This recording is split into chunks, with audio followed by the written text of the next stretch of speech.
Assalamualaikum warahmatullahi wabarakatuh. Hello precious people, welcome back to English Asik. So this video is the part 2 from the part 1 about past participle. So in this video we are gonna practice about past participle and we have 10 questions about past participle. Okay, langsung saja ke example number 1. Di sini kita cari dulu yang mana subjeknya. The money was offered by the client was not accepted. Di sini the money is the subject. Dan setelah itu kita cari mana verb. So in the sentence we have two verbs actually, offered dan juga accepted. Nah, ini adalah ini adalah verb. Teman-teman sebetulnya gampang banget ketika dalam satu kalimat, dalam satu clause sudah terdapat dua verb, itu dipastikan kalimat tersebut salah, ya. Maka number 1 is incorrect. Oke, tapi di sini saya mau menjelaskan lebih lanjut lagi mengapa salah, karena di sini ada dua verb. Oke, nah dan verb yang satunya ini seharusnya dia tidak berperan sebagai verb. Past participle ini seharusnya tidak berperan sebagai verb, melainkan sebagai adjective. Maka jawaban yang benar seperti apa tuh? Kalimat yang betulnya seperti apa? Kalimat yang betulnya kita coret saja was di sini. Sehingga offered di sini dia berperan bukan sebagai verb lagi, tetapi melainkan sebagai adjective. Maka ketika sudah diubah menjadi adjective, kalimat ini betul. Ya, ini adalah kalimat yang benarnya. Jadi the money offered by the client was not accepted. Oke. Jadi uang yang ditawarkan oleh klien tidak diterima gitu. Jadi ketika was ini dihapuskan, maka offer di sini past participle di sini berperannya bukan sebagai verb lagi melainkan sebagai adjective.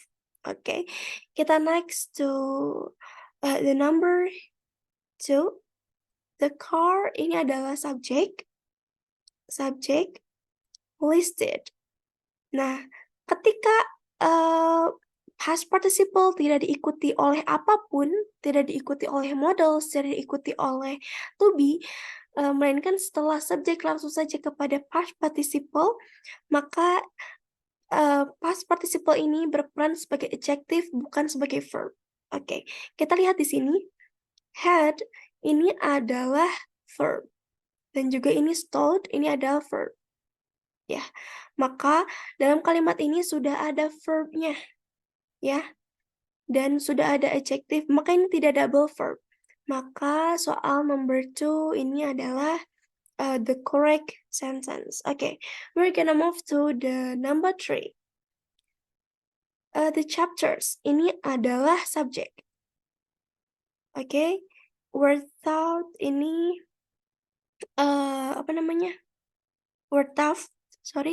ini adalah verb, ya.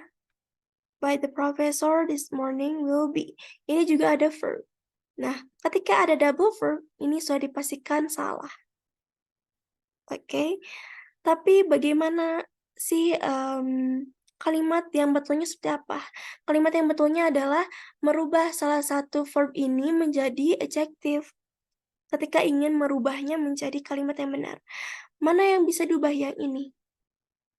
Oke, karena kita menggunakan reduce menjadi adjective ya. Setelah saya terangkan juga di video yang pertama. Oke, mungkin teman-teman bisa untuk cek videonya di part 1 tentang past participle. Nah, ketika word ini dicoret, maka past participle ini sudah bukan menjadi verb lagi, melainkan menjadi adjective. Oke. Oke, number 4. The loaves. Ini subject. The loaves of bread. Ini subject. Were back. Ini verb. Ini verb. And break oven at low. Nah, di sini cuma ada satu verb, maka ini sudah dipastikan betul. Ya, karena ini kalimat ini satu clause dan terdapat satu verb, maka kalimat ini betul. Oke, kita lanjut ke number 5. The parts, ini subject, were rich, ini verb. Nah, di sini juga ada verb lagi, were. Nah, sudah dipastikan bahwa kalimat ini karena terdapat 2 verb atau double verb, sudah dipastikan bahwa kalimat ini salah.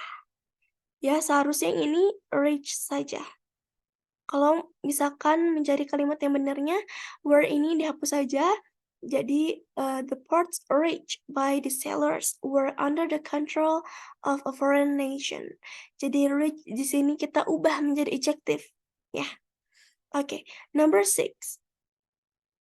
Ini subject, thus suspected, and the string of verbs were arrested. Nah, ini adalah verb. Dalam kalimat ini, dalam klausa ini cuma terdapat 1 verb, maka jawabannya benar. Ini adalah kalimat yang betul.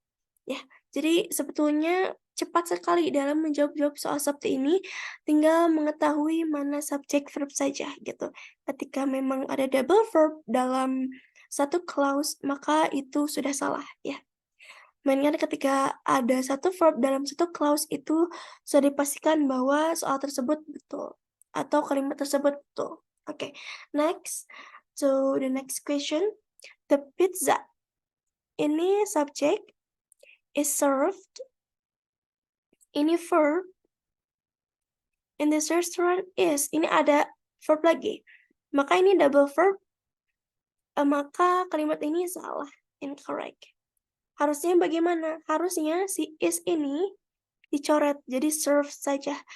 Jadi si serve ini yang awalnya berperan sebagai verb, maka ketika dicoret is ini berperan sebagai adjective. Maka yang jadi verbnya ada yang is saja. Mengapa tidak yang ini? Karena ini berdekatan dengan subjek. Ya, oke. Kita langsung ke number 8. The courses are list. Ini the courses subject are list any verb on the second page of the browser have several. Ini have juga verb. Ini sudah ada double verb, maka jawabannya incorrect. Soal nomor 8 incorrect. Soal nomor 8 incorrect. Oke. Nah, yang kalimat yang betulnya seperti apa? Seharusnya ini dicoret juga. Jadi the courses listed on the second page. Gitu ya. Jadi verbnya hanya ini saja. Ketika ini dicoret, maka ini berperannya sebagai adjective, bukan lagi verb. Oke. Kita next. All the tenants, ini adalah subject, were invited, ini verb, to the Independence Day. Nah, di sini cuma ada 1 verbnya, maka number 9 ini correct. Okay. Next, Anna bills paid. Ini paid, ini past participle. Of the will be. Nah, lihat di sini. Ini Anna bills, ini kan subject. Paid ini kan past participle. Tetapi dia tidak diikuti oleh models dan juga tidak diikuti oleh to be. Maka ketika past participle ini berdiri sendiri, ketika setelah subjek langsung ke past participle, maka sudah dipastikan past participle ini bukan verb, melainkan adjective. Nah, adjective. Oke. Nah, di sini will be ini adalah verb, will be credited. Ini verb. Maka jawaban nomor 10 ini correct.